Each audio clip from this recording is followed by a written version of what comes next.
Bismillahirrahmanirrahim. Bismillahirrahmanirrahim. Assalamualaikum warahmatullahi wabarakatuh.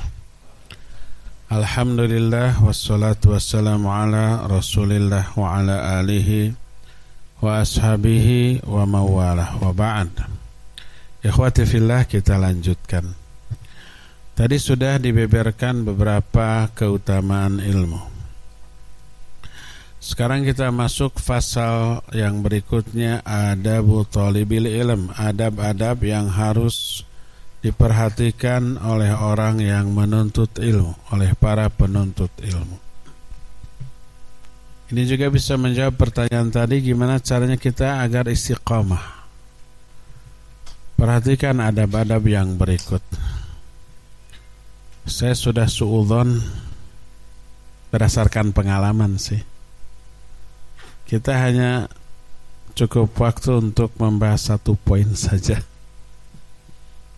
Adab yang pertama adalah ikhlasun niyati lillahi azza wa jalla. Meniatkan dengan niat yang ikhlas karena Allah dalam mencari ilmu. Apa maksud niat yang ikhlas? Maksudnya adalah meniatkan amalan termasuk mencari ilmu hanya untuk meraih apa-apa yang ada di sisi Allah, seperti ridhonya, pahalanya, ampunannya, rahmatnya, kasih sayangnya, surganya, perlindungan dari api neraka, dan semua yang Allah janjikan kepada para penuntut ilmu. Ketika mengharapkan apa yang ada di sisi manusia, maka sudah keluar dia dari keikhlasan. Mengharapkan pujian, sanjungan, apresiasi, komen, likes dari sama manusia, itu sudah mengharapkan di luar yang Allah janjikan. Ikhlas ini wajib dalam setiap amalan. Allah menyatakan wa ma umiru illa liya'budullaha mukhlishina lahuddin. Tidaklah manusia diperintahkan kecuali untuk ibadah yang ikhlas. Tidak hanya ibadah tapi ada ikhlasnya loh. Innamal a'malu binniyat wa innamal likulli imri'in ma nawa. Semua amal tergantung niat dan semua orang hanya memperoleh sesuai dengan apa yang diniatkannya. Maka apabila seseorang niatnya tidak ikhlas, tidak karena Allah, ada banyak resiko yang akan dia tanggung. Resiko pertama itu amalan ditolak oleh Allah Subhanahu wa ta'ala. Sebagaimana salah satu hadis qudsi riwayat Imam Muslim dalam kitab Sahih Muslim, bahwa Nabi SAW bersabda bahwa Allah berfirman, ana aghna syurakai ani syirki faman amila amalan asyraka fihi ma'i ghairi taraktuhu wa syirkahu. Aku ini zat yang paling tidak membutuhkan sekutu, tidak membutuhkan saingan, tandingan dan yang sejenisnya. Maka siapa orang yang mengamalkan satu amalan tapi dia menyekutukan aku ketika niat dalam mengamalkan amalan itu, aku tinggalkan dia, aku tinggalkan perbuatan syiriknya. Ditolak tuh, tidak akan diterima oleh Allah Subhanahu wa ta'ala. Karena apa? Karena dia menduakan Allah dalam hal niat. Sebagian 95% untuk Allah, 5% untuk selain Allah. Allah tuh paling gak mau diduakan, paling pencemburu. Lebih pencemburu dari semua manusia di alam jagat raya ini. Suatu saat Sa'ad bin Abi Waqqas radhiyallahu an berkata, kalau aku melihat seorang lelaki ngobrol berdua dengan istriku, aku akan penggal leher orang itu dengan bagian tumpul dari pedangku, bukan bagian yang tajamnya. Mati enggak? Mati, coba aja. Karena apa? Patah tuh. Tapi nggak akan langsung mati. Kalau dengan yang tajamnya langsung putus, mati ya, lebih cepat. Kalau ini patah dulu, beberapa jam, berapa hari mungkin nggak mati, tapi menderita dulu, lebih ngeri loh. Kenapa saat demikian? Saking cemburu. Apa kata Nabi SAW? Atajabuna min ghiratis Sa'ad? Apa kalian takjub dengan kecemburuan Sa'ad? Fa wallahi ana aghyaru min wallahu aghyaru minni. Demi Allah, aku lebih pencemburu daripada Sa'ad, dan Allah lebih pencemburu daripada aku. Dan kecemburuan Allah itu apabila ada larangannya yang dilanggar, apalagi diduakan dalam hal ibadah, maka disebut syirik. Walaupun syirik kecil, riya, sum'ah, ujub, takabur, itu kan syirik kecil, karena menduakan Allah Azza wa Jalla dengan selain Allah, walaupun hanya dalam hal niat. Jadi dalam beribadah ada dua hal yang harus diesakan. Pertama, ibadah itu hanya ditujukan kepada Allah, nggak boleh kepada yang lain. Kedua, ibadah kepada Allah itu tujuannya hanya untuk meraih apa yang ada di sisi Allah. Jangan sampai ibadah kepada Allah tapi tujuannya untuk meraih apa yang ada di tangan manusia. Maka Allah murka. Makanya ditolak orang itu amal ibadahnya kalau tidak ikhlas. Itu yang pertama, resiko pertama ditolak, tidak diterima. Resiko kedua ini yang harus wanti-wanti dan lebih mengerikan, yaitu diazab. Jangan berpikir, jangan berasumsi riya itu hanya ditolak amalnya saja. Enggak. Selain ditolak, diazab. Kenapa? Karena itu melakukan sebesar-besar kezaliman. Kalau zalim kepada sesama manusia saja diazab, umpamanya tidak memberikan hak seseorang kepada orang tersebut. Kita dititipi, ini berikan ke si anu, oleh kita tidak diberikan. Zalim kan? Itu ke orang. Apalagi zalim kepada Allah. Ibadah ini hak Allah, diberikan kepada sama manusia. Termasuk niat ibadah itu hak Allah, hanya untuk meraih apa yang ada di sisi Allah. Kita berikan, kita tujukan untuk meraih apa yang ada di tangan manusia. Inna syirka la dzulmun adzim. Syirik itu kezaliman terbesar. Termasuk syiriknya syirik kecil berupa riya. Semua amal ibadah yang ada riyanya diazab tuh pelakunya. Fawailul lil musallin, salah satunya dua ayat setelahnya, alladzina hum yuraun, orang-orang yang riya dalam sholatnya. Ini sebuah hadis yang mengerikan. Hadis ini sahih riwayat Imam Muslim dari Abu Hurairah radhiyallahu anhu. Saking mengerikannya, Abu Hurairah menyampaikan itu sampai pingsan 3 kali loh. Ada seorang tabi'in datang dari jauh ke Madinah. Ternyata di Madinah didapatnya ada seseorang sedang dikerumuni banyak orang. Ditanya ini, ditanya itu. Orang ini bertanya, itu siapa? Abu Hurairah. Oh, akhirnya dia ikut mendengar.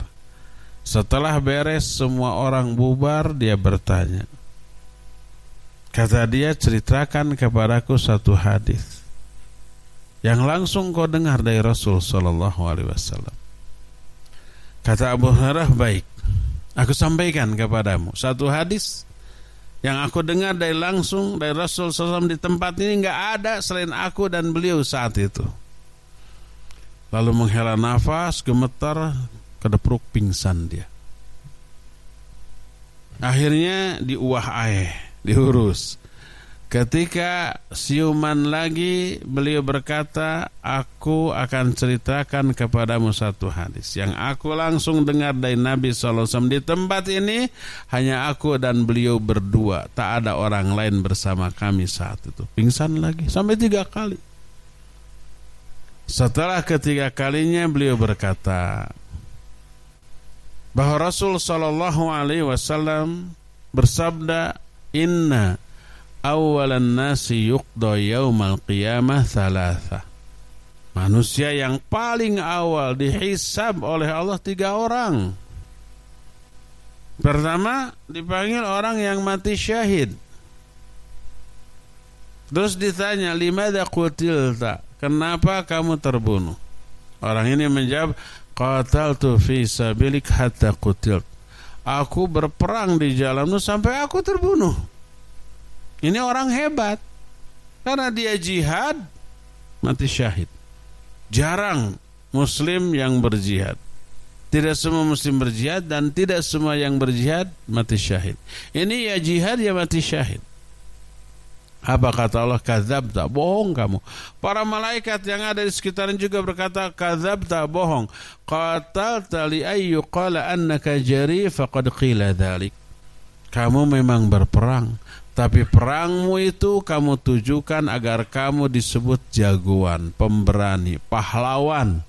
Oh, ternyata ingin apresiasi orang, sanjungan, pujian orang. Dan pujian itu telah tertuju kepadamu. Akhirnya Allah merintahkan agar orang itu diseret pada wajahnya, beleweng, dibalangkan, dilempar ke dalam api neraka. Dia masuk ke neraka bukan karena jihadnya. Jihadnya bagus, tapi karena apa? Niat yang salah ketika berjihad. Fawailul musallin, orang itu celaka salatnya bukan karena salatnya, tapi karena apa? Karena 2, karena sahun dan karena riya. Salatnya bagus, tapi rusak oleh riyanya. Jihadnya orang tadi rusak oleh riyanya, masuk neraka. Dipanggil orang yang kedua. Orang yang kedua ini ulama, ustadz, da'i, mubaligh. Kata Allah, aku telah berikan banyak nikmat kepadamu. Apa yang kau lakukan dengan nikmatmu? Kata orang itu, ta'allamtul ilma wa 'allamtu wa qara'tu fikal Qur'an.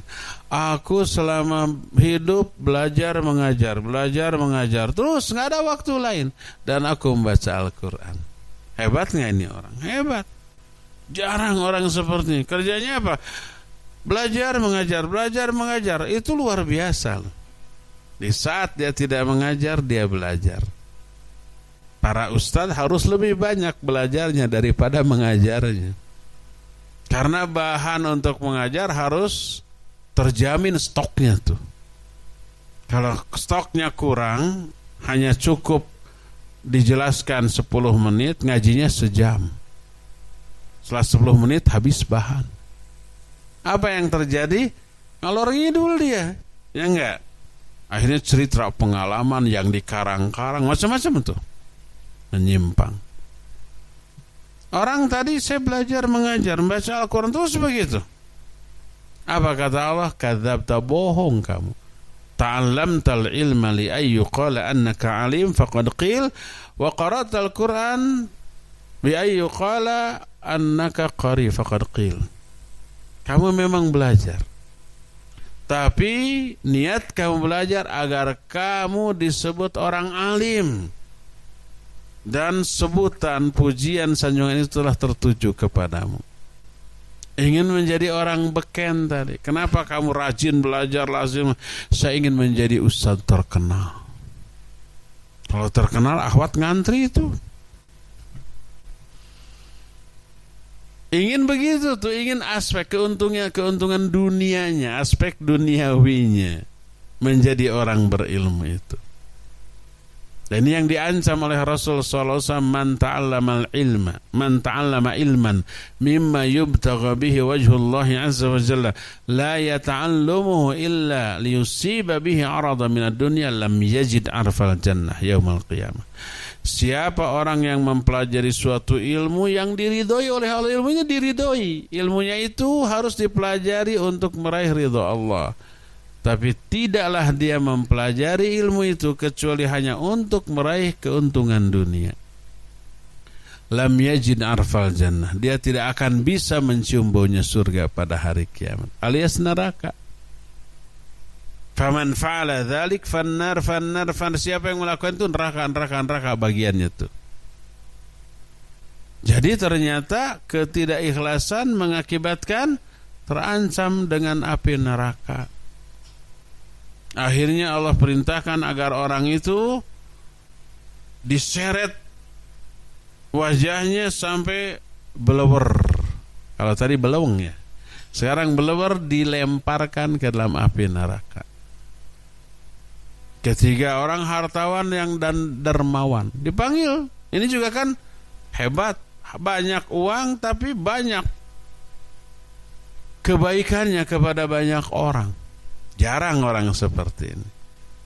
Ditanya, aku sudah berikan kepadamu harta yang banyak, apa yang kamu lakukan? Dia menjawab, ya Allah, tidak ada satu momen pun yang engkau suka aku untuk berinfak di sana kecuali aku akan infak. Ada masjid dibangun disumbang, ada apapun itu disumbang sampai habis. Apa katalah, bohong kamu. Tasaddaqta di ayyuqala annaka jawad. Kamu infak sedekah agar kamu dikenal sebagai orang yang dermawan, dan ucapan itu sudah orang-orang tujukan kepadamu. Ini masuk neraka. 3 orang hebat dengan 3 amalan hebat, 3-tiganya masuk neraka. 3 orang ini di dunia pasti dimuliakan, ya enggak? Mujahid, kiai, sama hartawan yang dermawan, dihormat, dipuji. Tapi 3-tiganya masuk neraka. Bukan karena amalnya, tapi karena apa? Niatnya yang salah ketika beramal, bukan karena Allah, karena ketidakikhlasan. Tuh diazab. Oleh karena itulah maka resiko kedua dari ketidakikhlasan selain ditolak juga diazab. Ketiganya, resiko ketiga, sudah capek berbuat banyak, berkorban. Emang jihad itu tidak capek gitu? Capek dengan harta dan jiwa, sampai mati, sampai sakit. Begitu juga ilmu. Apa belajar dan mengajar tidak capek itu? Capek lah. Sudah banyak berkorban, capek berbuat, tapi tidak ada untungnya. Orang Sunda di sini kan, ini di Bandungnya, di daerah Sunda. Nggak apa-apa saya banyak mengungkapkan ungkapan Sunda. Capek gawe, teka pake barijeng di teke, bikin bete. Capek gawe itu sudah capek berbuat. Teka pake, nggak kepake, nggak dikasih pahala balasan. Barijeng di teke itu digetok, diazab. Jadi luar biasa kerugian karena ketidakikhlasan tersebut. Oleh karena itu maka wajib ikhlas dalam mencari ilmu, dalam mempelajari ilmu. Nah, bagaimana kalau sudah terlanjur tidak ikhlas, gimana? Jangan khawatir, para ulama zaman baheula oge begitu. Ada di kalangan para ulama yang awal perjalanan dia menuntut ilmu tidak ikhlas. Ingin sanjungan, ingin pujian seperti pujian dan sanjungan yang sudah didapat oleh para ulama sebelumnya. Mereka juga ingin begitu tuh. Imam Al-Baihaqi menyatakan, ta'allamnal ilma li ghairillah fa'aba illa ayakuna lillah. Kami telah pernah menuntut ilmu bukan karena Allah. Gagal. Karena ilmu tidak bisa dipelajari kecuali karena Allah. Ternyata di tengah jalan ilmu itu menuntun dia untuk ikhlas. Berubahlah. Karena bab awal ketika ilmu dibahas adalah keikhlasan. Coba lihat kitab Riyadhus Shalihin, kitab akhlak. Bab awal yang dibahas dalam kitab Riyadhus Shalihin apa?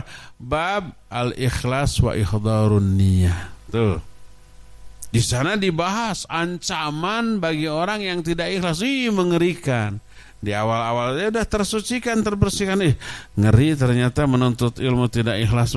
Akhirnya dia rubah. Makanya berhasil. Ini ada sebuah kisah. Kisah ini bukan fiktif, real, nyata. Diceritakan oleh Syekh Al-Barjas dalam kitab Kutaib, namanya Awaiqut Thalab.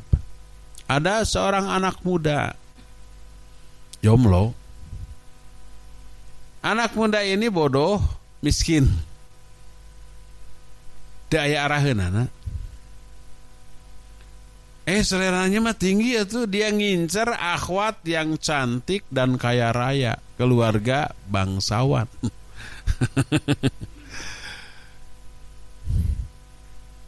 Saking ngebetnya dilamar wanita itu. Nekat ya, nggak punya modal. Bondo, apa? Bonek, bondo, nekat bondo itu apa? Bondo itu modal, modal nekat, modal nekat. Dilamar itu akhwat. Will you marry me? Nah, kebayang nggak jawaban si akhwat? Kebayang, ditolak kan tuh. Tidak daya araheunana. Apa yang bisa diharapkan dari pemuda bodoh dan miskin? Ditolak itu. Kebayang. Tapi pemuda ini nggak putus asa tuh. Dia tetap mikir gimana caranya agar dia mau ya. Tapi dia tidak mengamalkan tulisan di belakang truk. Apa tulisannya? Cinta ditolak, dukun bertindak. Enggak. Dia mikir gimana caranya agar wanita gebetannya ini mau sama dia. Hanya ada dua kemungkinan. Mulai kekayaan atau kehormatan. Kalau kaya raya walaupun jelek tua, ada wanita yang mau. Banyak. Kalau mau melet itu nggak perlu ke dukun, beli saja umpamanya mobil yang harganya miliaran. Kepelet semuanya itu. Jadi pertama saya harus jadi orang kaya. Tapi apa akibatnya? Konsekuensinya dia harus kerja. Kerja apa yang bisa menghasilkan uang cepat dan banyak? Belum tentu setahun, 2 tahun, 10 tahun sudah terkumpul, sudah nini-nini. Kedua dengan kehormatan. Dan kehormatan di zaman itu hanya bisa diraih dengan ilmu. Siapa yang berilmu, punya banyak murid, dia terhormat sudah. Sejak zaman baheula sampai sekarang juga kan begitu ya. Akhirnya dia memutuskan belajar ilmu. Apa niatnya? Agar wanita itu kepincut setelah dia berilmu, terhormat, dihargai orang, banyak murid. Untuk itulah niat dia mencari ilmu, untuk memikat hati seorang wanita. Ini niat yang benar apa yang salah? Benar salah. Benar salah. Tapi apa yang terjadi? Ternyata berhasil dia. Dia menjadi seorang ulama besar. Dihormati, dihargai dan banyak muridnya. Apa yang terjadi setelah itu? Wanita yang dulu pernah dilamar dan menolaknya mengirim utusan kepada dia, menawarkan diri untuk ditikah. Tapi apa responnya? Dia bilang, la uthiru alal ilmi syai'a. Aku tidak ingin lebih mementingkan apapun dibanding ilmu. Ilmu itu bagiku nomor 1, yang lain enggak. Ditolaklah tawaran wanita itu. Lunas tuh, seri satu-satu. Timbul pertanyaan, kok orang itu niatnya salah tapi berhasil dia? Imam Ibnul Jauzi rahimahullah menganalisa kisah ini. Pemuda ini awalnya niatnya salah, menuntut ilmu untuk memikat hati seorang wanita. Tapi di tengah jalan usaha mencari ilmu yang dia pelajari menuntun dia untuk ikhlas. Akhirnya merubah niatnya. Dia menuntut ilmu ikhlas karena Allah, nggak peduli dengan dunia, dengan wanita, dengan apapun nggak peduli. Dan itu terlihat dari jawaban dia ketika wanita itu menawarkan dirinya. Dia menyatakan, la uthiru alal ilmi syai'a. Aku tidak ingin lebih mementingkan apapun dibanding ilmu. Nggak ada lagi harganya seorang wanita kalau sudah memiliki ilmu. Nah, ini semua menunjukkan banyak pengalaman para ulama yang salah ketika niat mencari ilmu. Di awal upaya pencarian ilmunya, tapi ilmu itu kemudian menuntun dia untuk ikhlas, lalu dia berubah niat ikhlas karena Allah mudahkan dan berhasil. Jadi bisa niat ini yang salah ini dirubah di tengah perjalanan. Jadi ternyata risiko dari ketidakikhlasan termasuk dalam hal mencari ilmu sudah dijelaskan 3. Pertama, ditolak amalnya, pahalanya tidak dikasih. Kedua, diazab. Ketiga, capek berbuat. Diungkapkan dalam bahasa Sunda apa tadi? Capek gawe teka pake barijeng di teke bikin bete. 4. Kelima, ini ngerikan. Kelima ini lebih mengerikan nih kalau menurut ana mah ya. Karena apa? Karena membuat orang itu celaka dan tidak bisa lagi diselamatkan. Apa resiko kelima dari ketidakikhlasan? Ketidakikhlasan beresiko orang itu mati dalam keadaan su'ul khatimah wal'iyadzubillah. Apa itu su'ul khatimah? Buruk di akhir hayatnya. Mati dalam keadaan dosa, dalam keadaan maksiat. Dari mana itu disimpulkan bahwa ketidakikhlasan menyebabkan dia su'ul khatimah? Dari hadis yang kemudian dijelaskan oleh para ulama. Hadis ini tidak ada dalam hadis Arba'in An-Nawawiyah. Salah satu kalimat yang ada dalam hadis ini adalah innar rajula la ya'malu bi amali ahli al-jannah hatta la yakuna bainahu wa bainaha illa dhira' fa yasbiqu alaihi al-kitab wa ya'malu bi amali ahli an-nar fa yadkhuluha wal yadzu billah. Ada orang yang mengamalkan amalan-amalan ahli surga, ibadah, amal soleh, melakukan kebaikan, menjauhi maksiat gitu, sehingga tidak ada jarak yang memisahkan antara dia dengan surga kecuali sehasta, tinggal selangkah lagi tuh masuk surga tuh. Saking hebatnya ini ibadahnya. Tapi ketetapan Allah mendahului. Dia berhenti dari ibadahnya, belot melakukan amal ahli neraka, dosa, maksiat, macam-macam, mati dalam keadaan demikian, lalu dia masuk neraka. Apa namanya ini tadi? Su'ul khatimah. Pernah dengar hadis ini kan? Ya, salah satu kalimat dari satu hadis yang agak panjang. Hadis ini dianalisa oleh para ulama. Kenapa orang yang tanya ahli ibadah selangkah lagi masuk surga kok berhenti ibadah, belot menjadi ahli maksiat, mati dalam keadaan demikian dan masuk neraka? Dianalisa oleh para ulama. Di antara Imam Ibnu Rajab alhamdulillah kitab Jami'ul Ulum wal Hikam. Karena Jami'ul Ulum wal Hikam syarah dari hadis Arba'in An-Nawawiyah. Arba'in An-Nawawiyah ada berapa hadis? Apa arti arba'in? 40. Yang benar 42. Kagok merenya disebut 42, udah 40. Tambah aja 10 hadis lagi jadi 52. Jadi yang disyarah dalam kitab Jamil Ulum wal Hikam 52 hadis. Salah satunya hadis itu. Kata muallif, pengarang kitab Jamil Ulum wal Hikam, Imam Ibnu Rajab Al-Hambali menyatakan, kenapa orang itu berhenti ibadah, belot melakukan dosa maksiat, mati dalam keadaan demikian, kemudian masuk neraka? Kata beliau, ini menunjukkan ibadahnya tersebut ditolak oleh Allah. Kalau ditolak, Allah cabut hidayah dari diri orang itu.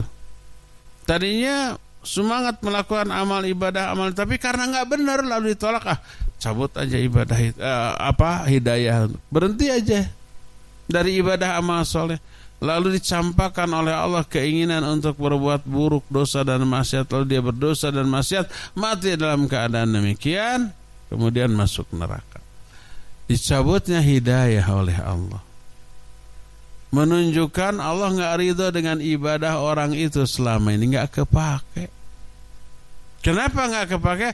Karena tidak memenuhi syarat-syarat diterimanya ibadah. Ada 2. Sering kita dengar. Apa 2 teh? Pertama, niat yang ikhlas. Kedua, mutaba'ah atau ittiba. Kalau 2 syarat ini tidak terpenuhi, salah satunya apalagi dua-duanya, maka ditolak oleh Allah Subhanahu wa taala. Nas ayat atau hadis tentang hal ini banyak. Di antaranya umpamanya tadi, man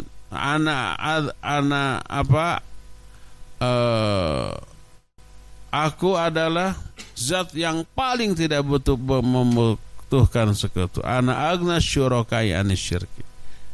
Maka siapa yang orang beramal dengan satu amalan tapi dia menduakan aku dalam hal niat, aku tinggalkan, ditolak. Yang tidak ikhlas itu ditolak dan diazab. Nah, jadi orang itu mungkin salah satu penyebab tidak ikhlas. Karena tidak ikhlas, lalu Allah tolak. Kalau Allah sudah menolak ibadahnya, nggak kepakai itu ibadah, maka hidayah untuk ibadahnya Allah cabut. Berhentilah dia dari ibadah. Dan ini menjadi dalil yang sangat jelas bahwa ketidakikhlasan menyebabkan tercabutnya hidayah dan menyebabkan dia mati dalam keadaan su'ul khatimah. Kasus seperti ini banyak, bukan hanya satu dua dari zaman baheula. Contoh yang nyata adalah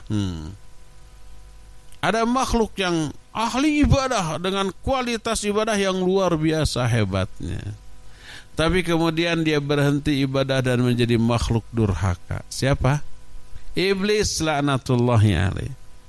Iblis ini bangsa jin. Wa idh qulna lil malaikati isjudu li adama fasajadu illa iblis kana minal jinni fafasaqa an amri rabbi. Ingat ketika kami berkata kepada para malaikat, sujud kalian kepada Adam. Semua malaikat sujud kecuali iblis. Kana minal jinni, iblis ini bangsa jin. Tapi dia durhaka kepada perintah Allah. Nah, iblis ini dulunya ahli ibadah, kalangan bangsa jin, hebat ibadahnya. Saking hebat dan mulianya Allah angkat dia ke langit. Dan Imam Al-Qurtubi dalam kitab At-Tadhkirah menyatakan iblis beribadah selama 80.000 tahun tuh di langit. Tanpa ada yang tahu kecuali Allah dan iblis, ada kebanggaan, ujub, takabur dalam diri iblis karena merasa lebih baik.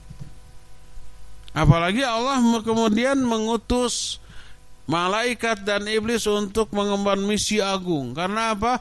Karena bangsa jin yang saat itu menghuni bumi sebelum ada manusia di dunia ini mengadakan pertumpahan darah, bunuh-bunuhan, melakukan dosa dan maksiat, mengadakan kerusakan di muka bumi gitu tuh. Saat itu yang menjadi khalifah penguasa bumi itu bangsa jin yang seperti itu. Allah mengutus iblis dan para malaikat untuk memberantas para jin yang jahat itu. Akhirnya diberantas, sukses. Kembalilah iblis itu ke atas dengan membawa kebanggaan. Sudah sukses mengemban misi dari Allah Azza wa Jalla. Tidak ada yang tahu ketakaburan iblis kecuali Allah, dan Allah ingin membongkar. Para malaikat nggak tahu si iblis kayak gitu. Gimana cara membongkarnya? Diciptakanlah manusia junior dari si iblis. Iblis lebih dahulu, jin lebih dahulu. Maka ketika Adam sudah diciptakan, disuruhlah para malaikat untuk sujud. Sujudnya dalam rangka menghormat, bukan untuk beribadah. Dan saat itu dibolehkan menghormat dalam bentuk sujud.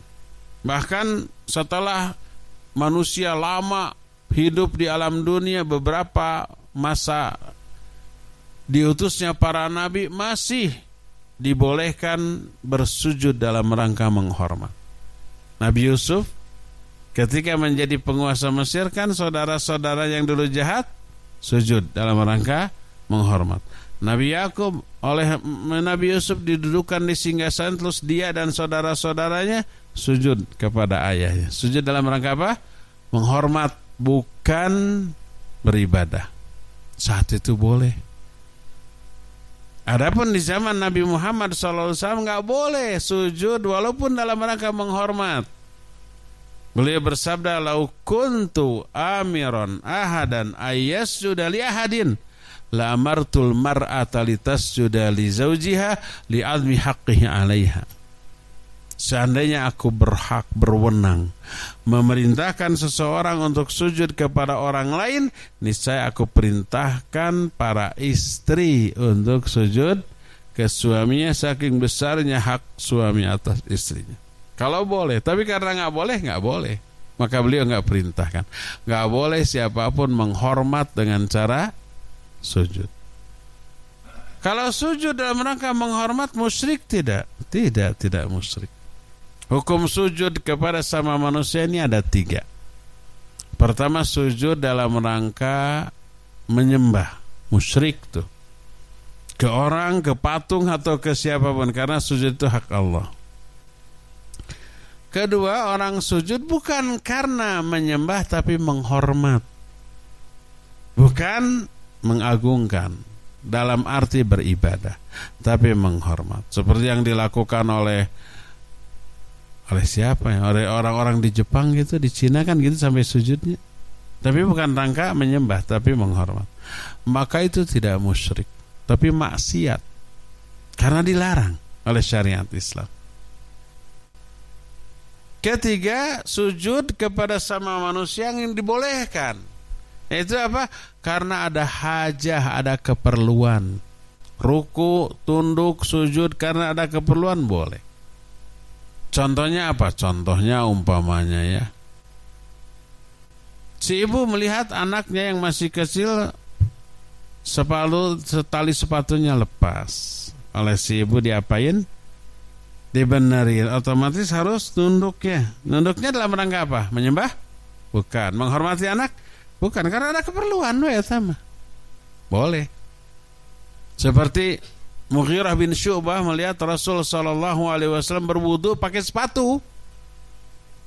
Setelah beliau berwudu membasuh anggota badan lain, pas mau membasuh kedua kakinya, Mughirah bin Syu'bah membungkuk mau melepaskan sepatu Nabi SAW. Kata Nabi SAW, da'au li'annani adkhaltuhuma tahiratain. Biarkan, karena aku memakai kedua sepatu itu dalam keadaan suci. Akhirnya beliau mengusap bagian atas dari sepatunya.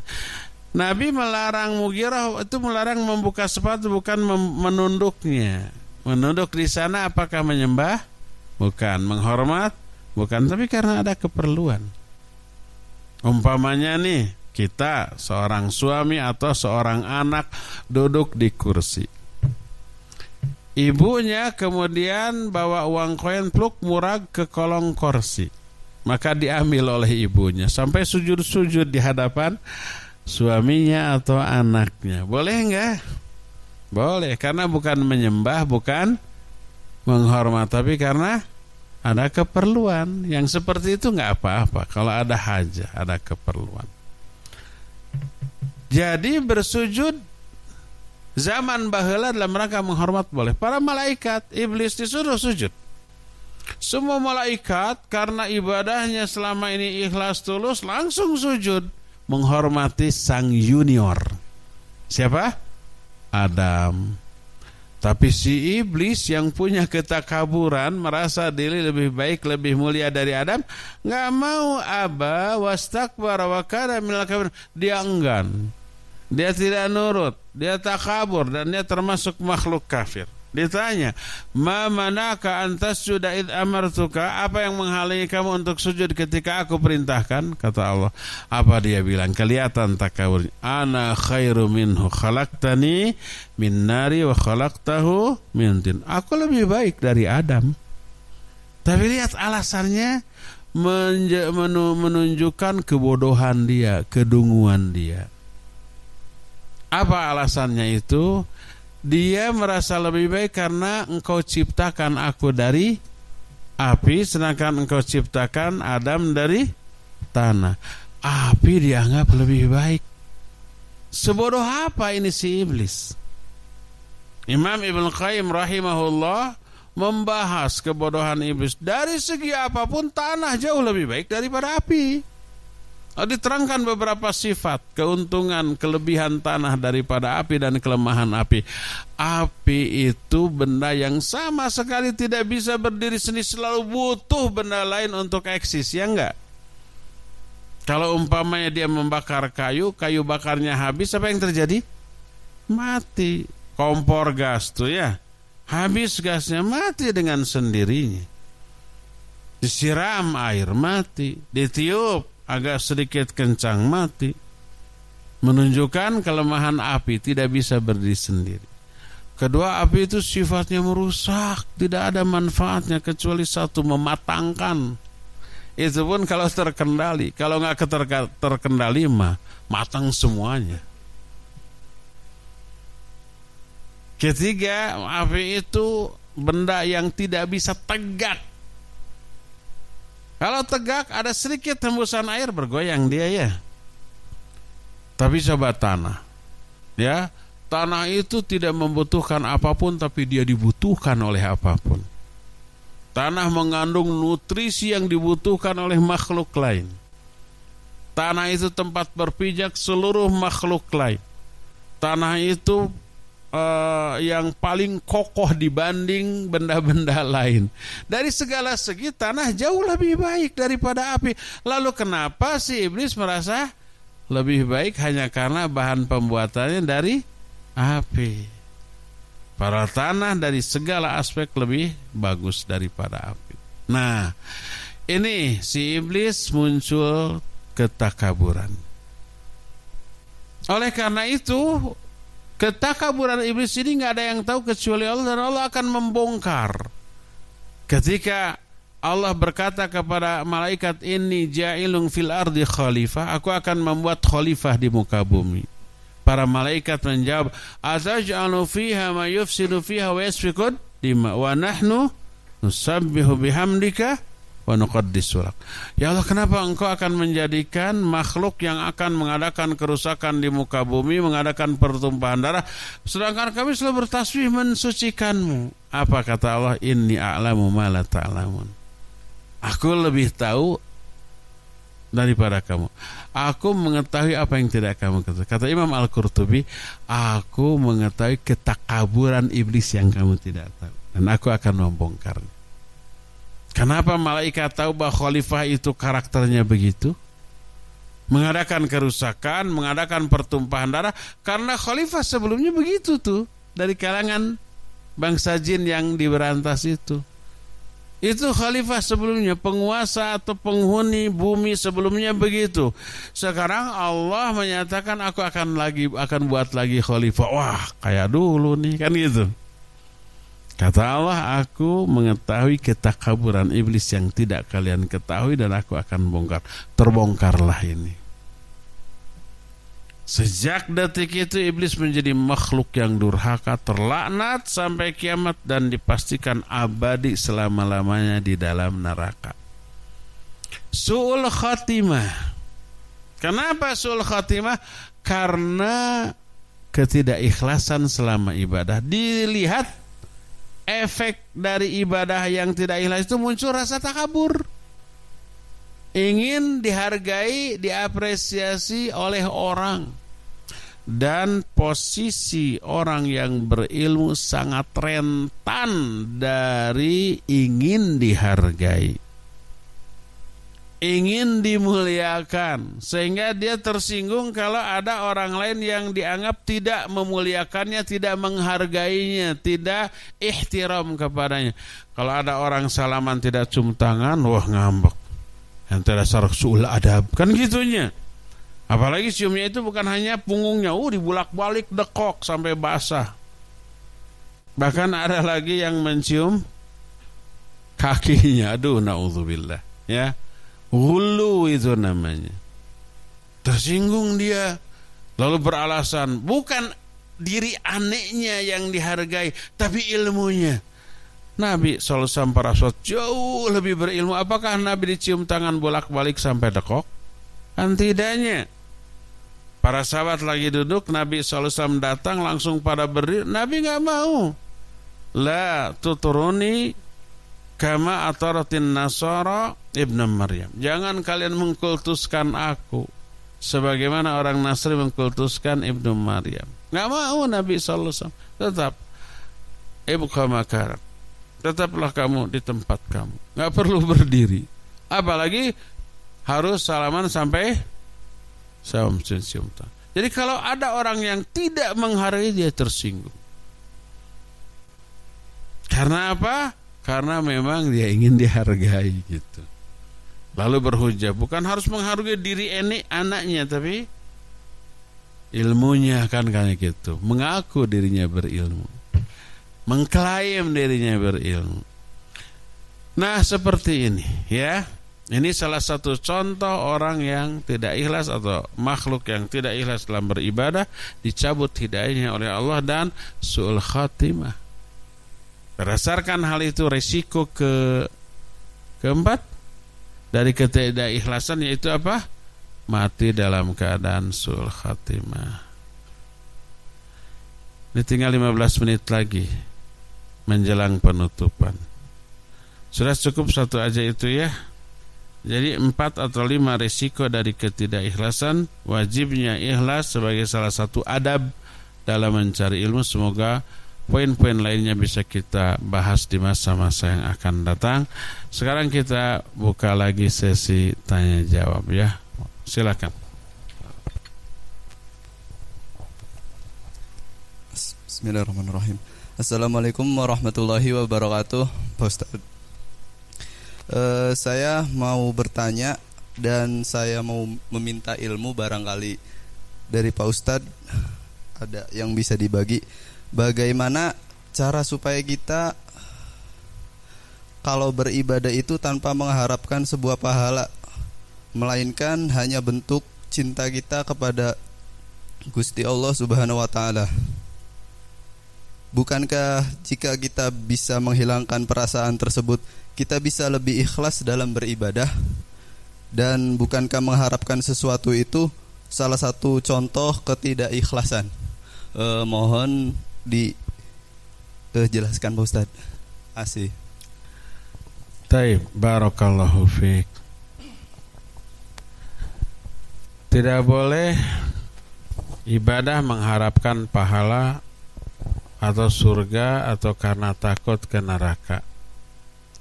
Siapa yang meniatkan ibadah untuk surga, untuk terhindar dari api neraka, untuk pahala, dianggap tidak ikhlas. Dianggap ada pamrih. Dianggap seolah-olah itu bisnis dengan Allah. Berbuat harus ada upah gitu ya. Lalu niat ibadahnya mah karena cinta. Ada yang begitu? Ada. Dan ini ungkapan yang populer dinisbatkan kepada Rabi'ah al-Adawiyah rahimahullah. Tapi diragukan benar enggak dari Rabi'ah al-Adawiyah. Imam Sufyan Ats-Tsauri itu sezaman dengan Rabi'ah al-Adawiyah, memuji Rabi'ah al-Adawiyah. Tapi seringkali oleh kaum sufi dinisbatkan kisah-kisah yang belum tentu itu dari Rabi'ah al-Adawiyah. Seperti ungkapan, apakah engkau cinta kepada Nabi sallallahu alaihi wasallam? Dijawab, cintaku kepada Allah memenuhi seluruh hatiku sehingga tak ada tersisa untuk mencintai yang lainnya. Ada kesan kepada Nabi juga tidak cinta. Lalu dia pernah berdoa, ya Allah, kalau aku beribadah kepadamu karena ingin surgamu, jauhkan aku dari surga. Kalau aku beribadah karena takut nerakamu, masukkan aku ke dalam neraka. Tidaklah aku ibadah kecuali karena cinta. Kan gitu. Gak ada rasa takut, gak ada rasa harap. Itu sekali lagi dinisbatkan kepada Rabi'ah. Belum tentu Rabi'ah seorang yang soleh dan diakui oleh para ulama, mustahil berpendapat yang bertolak belakang dengan Al-Quran. Coba lihat bagaimana Al-Quran menyatakan kita wajib nih punya rasa takut. Kepada apa? Kepada azab Allah. Dan ini khas dimiliki oleh para ulama karena ilmunya. Innama yakhsyallaha min ibadihil ulama. Hanyalah orang yang takut kepada Allah di kalangan hambanya hanyalah para ulama. Pujian kepada para ulama dari Allah. Terus yad'unana raghaban wa rahaba. Mereka beribadah kepada kami dengan penuh rasa harap, penuh rasa takut. Ini orang mukmin yang diceritakan oleh Allah dalam Al-Qur'an. Terus ayat yang tadi, orang yang punya rasa takut, lalu takutnya ini menjadi pengerem dirinya dari maksiat, Allah janjikan surga. Fa amma man khafa maqama rabbih wa nahan nafsa anil hawa fa innal jannata hiyal ma'wa. Siapa orang yang takut kepada azab Allah, lalu dia menahan diri dari hawa nafsunya. Jadi kenapa dia menahan diri dari hawa nafsu? Dia lawan dirinya agar tidak malas ibadah, tetap ibadah, jauhi dosa maksiat. Allah mengatakan fa innal jannata hiyal ma', surga tuh dapatnya. Nabi SAW menyatakan idza sa'altumullahal jannah fas'aluhu firdaus fa innahu a'laha wa usatuha. Kalau kau mau minta surga kepada Allah, mintalah surga firdaus karena itu yang paling tinggi dan paling tengah. Jadi Allah dan Rasulnya mengiming-imingi orang untuk ibadah dengan surga, dengan pahala. Kata Allah, "Fala ta'lamu nafsum ma ukhfiya lahum min qurrati ayun jazaa'an bima kanu ya'malun." Jiwa manapun enggak tahu apa yang Allah sembunyikan berupa kenikmatan di surga sebagai balasan atas amal-amal mereka. Allah iming-imingi surga. Innal ladzina amanu wa amilus sholihat lahum jannatun tajri min tahtihal anhar. Bagi orang-orang yang beriman dan orang beramal soleh, Allah siapkan surga. Allah mengiming-imingi surga. Ada enggak orang yang terdorong untuk beriman dan beramal soleh karena ingin surga? Banyak, semua kita begitu. Allah salah menurutnya, masa mengiming-imingi surga agar ibadah? Nggak ikhlas dong. Nah, kita tinjau definisi ikhlas. Tadi sudah saya katakan, ikhlas itu meniatkan amalan untuk meraih apa yang ada di sisi Allah, apa yang Allah janjikan. Itu ikhlas. Jadi mengharapkan pahala dari Allah yang Allah janjikan, iya, tidak keluar dari keikhlasan. Mengharapkan surga yang Allah janjikan, iya, tidak keluar dari ikhlas. Mengharapkan perlindungan dari api neraka, iya, tidak keluar dari keikhlasan, ya, tidak bertolak belakang dengan keikhlasan. Hadis juga banyak. Kata Rasul sallallahu alaihi wasallam, la yadkhulun nara man baka min khasyatillah. Tidak akan masuk neraka orang yang pernah menangis karena takut diazab, takut neraka. Salah satu di antara 7 golongan yang akan memperoleh naungan di akhirat adalah rajulun dzakarallaha khalian fafadat ainah min khasyatihi. Orang yang berzikir kepada Allah lalu tertumpah air matanya karena takut kepada Allah. Jadi takut dan berharap ketika beribadah, takut karena azab Allah, takut terhadap nerakanya, takut murkanya, berharap pahalanya, berharap surganya. Itu ciri khas orang mukmin. Itu Quran, itu hadis, itu penjelasan para ulama.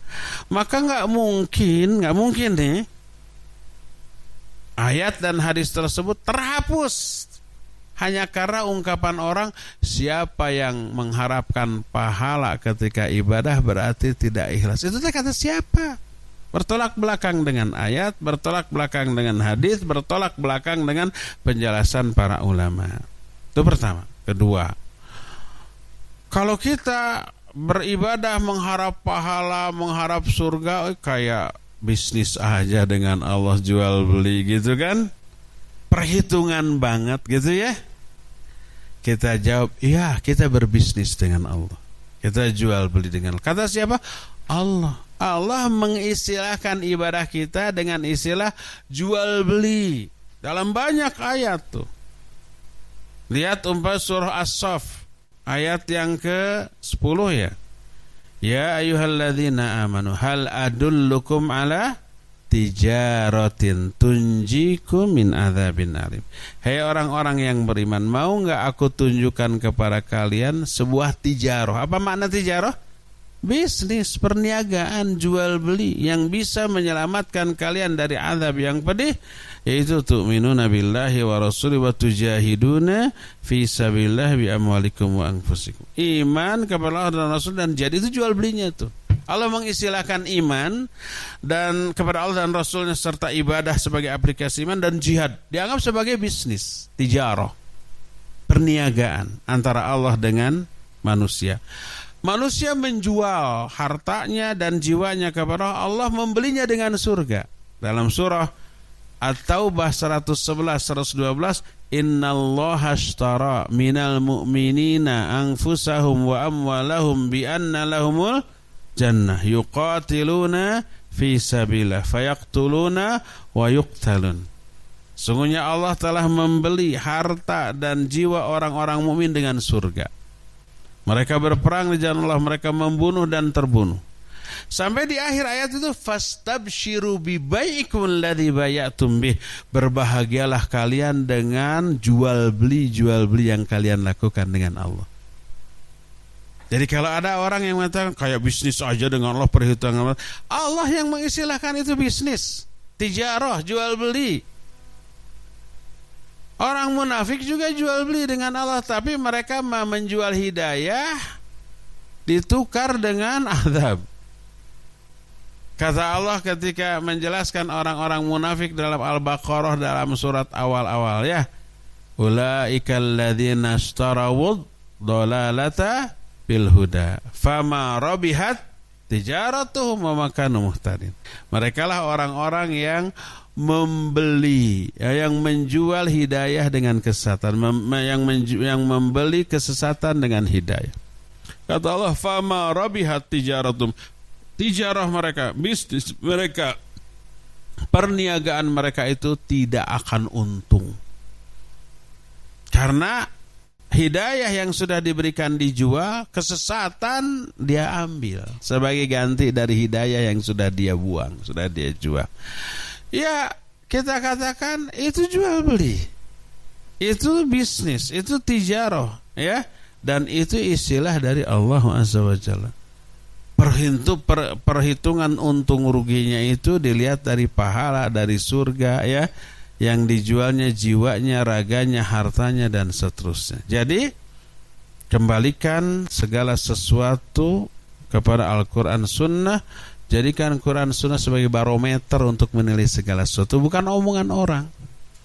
Makanya tinjau ulang perkataan yang menyatakan siapa orang yang beribadah kepada Allah hanya dapat pahala karena ingin pahala, karena ingin surga, berarti dia tidak ikhlas. Coba tinjau ulang. Dari mana omongan itu didapat? Mungkin dari definisi ikhlas yang salah. Dia membatasi ikhlas secara parsial, yaitu meniatkan amalan hanya untuk meraih ridho Allah, itu saja. Siapa yang meraih ridho di luar ridho Allah, seperti ingin pahalanya, ingin surganya, ingin perlindungannya dari api neraka, berarti tidak ikhlas. Dia salah dalam mendefinisikan ikhlas. Akibatnya bertolak belakang dengan Quran, dengan hadis. Yuk, jadikan Quran hadis sebagai barometer untuk menentukan benar tidaknya sebuah ucapan, ya. Wallahu a'lam bissawab. 1 menit lagi. Sok, Bung Acung ya udah habis. 1 lagi terakhir. Assalamualaikum warahmatullahi wabarakatuh. Waalaikumsalam warahmatullahi wabarakatuh. Saya ingin menanyakan, saya ada pertanyaan, entah hadis atau perkataan, engkau datang kepada Allah dengan membawa 70 dosa itu lebih ringan daripada engkau membawa 1 dosa yang berkaitan dengan hak manusia. Karena hak Allah asalnya adalah Maha Pengampun, akan tetapi hak manusia yang engkau zolimi tidak akan Allah biarkan. Pertanyaan saya, Allah biarkan maksudnya gimana Pak Ustadz? Gak tahu. Gak tahu itu perkataan siapa. Mohon penjelasannya Pak Ustadz. Baik, barakallahu fiik. Tadi perkataan yang terakhir akan Allah biarkan itu apa? Gimana, ulangi? Satu kesalahan kepada manusia tidak akan Allah biarkan. Oh, iya. Baik. Pertama, saya tidak tahu apa itu hadis atau bukan. Mungkin hadis, tapi saya belum tahu. Ini menunjukkan saya kurang baca. Kedua, itu bukan hadis. Makanya baru dengar. Kalau itu hadis yang valid pasti ada sumbernya. Dalam kitab apa, riwayat siapa, nanti kita akan cari ya. Atau mungkin itu ungkapan para ulama. Tapi ulama siapa dalam kitab apa juga tidak tahu. Mungkin ada, tapi sekali lagi saya belum tahu, belum kakoreh gitu ya. Atau mungkin saja tidak ada. Tapi mau ada mau tidak, ini mendorong saya untuk nanti mencari lagi. Nah, perkataan yang menyatakan kalau engkau membawa 70 dosa kepada Allah itu lebih ringan daripada membawa satu dosa kepada sama manusia. Kenapa lebih ringan? Karena Allah Maha Pengampun, sedangkan dosa kepada manusia tidak akan diampuni sebelum dimaafkan oleh manusia tersebut. Ya, wallahu a'lam. Mungkin ini ungkapan sebagai kesimpulan dari beberapa nas. Pertama, kalau Allah Maha Pengampun sehingga dosa sebesar apapun diampuni, ini harus ditafsil, harus dijelaskan rinciannya, tidak mutlak. Betul Allah Pengampun, tapi siapa yang layak diampuni itu ada syaratnya. Dan ini diambil dari ayat innallaha la yaghfiru ayyushraka bihi wa yaghfiru ma duna dzalika liman yasha. Allah tidak akan mengampuni dosa syirik, dan Allah mengampuni dosa selain syirik bagi orang-orang yang dikehendakinya. Ini ayat. Ayat ini khusus untuk orang yang tidak tobat. Allah tidak akan mengampuni dosa syirik kalau dosa syirik ini tidak ditobati, terbawa sampai mati, akan diampuni. Tapi kalau tobat sebelum mati diampuni, tidak diampuni. Para sahabat dulu orang musyrik, terus mereka masuk Islam, tobat dari syiriknya, diampuni. Ada orang musyrik penyembah berhala atau orang Hindu Buddha yang menyembah patung gitu ya, lalu tobat masuk Islam, diampuni enggak? Diampuni. Jadi yang dimaksud dosa syirik tidak akan diampuni kalau terbawa mati, tidak ditobati. Adapun dosa selain syirik, walaupun terbawa mati dan tidak ditobati, bisa diampuni. Apakah bagi semua? Enggak. Limay yasha, bagi orang-orang yang Allah kehendaki. Tidak semuanya diampuni. Siapa yang diampuni itu walaupun tidak tobat, adalah orang-orang yang mengamalkan amalan-amalan penghapus dosa selain tobat. Karena penghapus dosa bukan hanya tobat. Pertama, semua kebaikan, amal soleh, ibadah itu menghapus dosa. Allah berfirman, innal hasanati yudhibnas sayyiat. Kebaikan-kebaikan bisa menghapus dosa-dosa. As-salawatul khams wal jumu'ah ilal jumu'ah wal ramadan ilal umrah wa ramadan ilal ramadan wal umrah ilal umrah mukaffiratun liman bainahun. Salat yang 5 waktu, Jumat ke Jumat, Ramadan ke Ramadan, umrah kemudian itu menghapus dosa-dosa tanpa harus tobat. Kedua, musibah yang dialami itu menghapus dosa. Makin banyak musibah fisik atau psikis, makin banyak dosa yang diampuni walaupun dia tidak tobat dari dosa tersebut.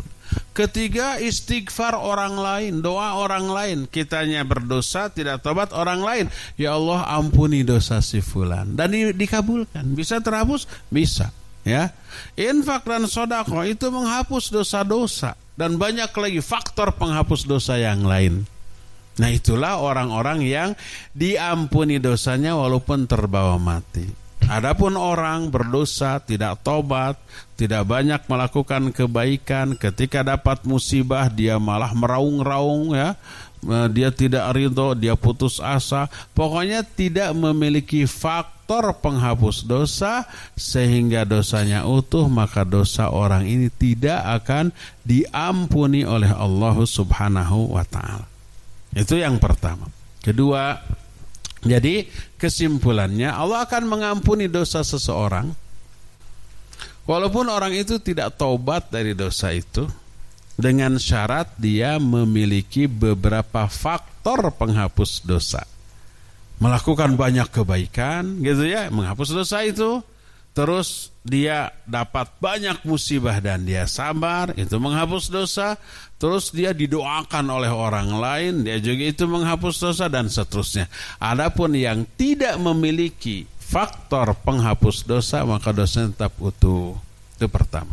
Kedua, dosa kepada Allah lebih enteng tobatnya, karena hanya langsung kepada 3 saja syaratnya. Pertama apa? Berhenti dari dosa itu. Kedua, menyesal. Ketiga, bertekad tidak kembali lagi. Itu cukup. Dosa kepada Allah hanya memenuhi 3 ini. Kalau dosa kepada sama manusia tambah 1 lagi, yaitu apa? Minta dihalalkan. Kembalikan hak orang itu. Kalau orang itu pernah diambil barangnya, dicuri, mau tahu mau tidak, kita tobat kepada Allah. Sehari umpah 1.000.000 kali nggak diampuni. Kalau ini masih dipegang barang curiannya, harus kembalikan.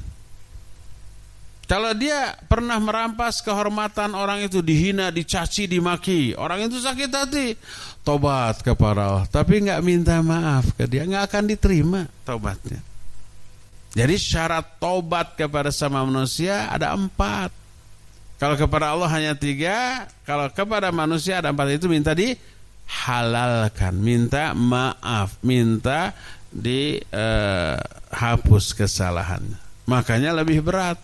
Ya, butuh mental khusus untuk minta maaf kepada orang. Deg-degan itu ada luar biasa tuh. Kita pernah memfitnah dia di media sosial dan dia tahu sudah keselnya bukan main, kemudian kita tobat, aduh harus minta maaf, takut, gitu kan? Butuh mental itu. Tapi kalau sungguh-sungguh mau diapa-apakan, mau diberem, dihidang, disiksik, dikunyit-kunyit, dicacak, diwalang-walang, itu dimutilasi. Mau diapa-apakan juga, mangga nyanggakeun beheung teuk-teukeun suku gentek belok genteng belokeun rek diberem dihidang mangga nyanggakeun. Enggak ada terjemahannya itu. Wallahu a'lam bissawab. Sudah selesai, sudah lewat waktunya 8 menit, cukup ya sampai di sini saja. Mungkin antum persiapan check out dan seterusnya.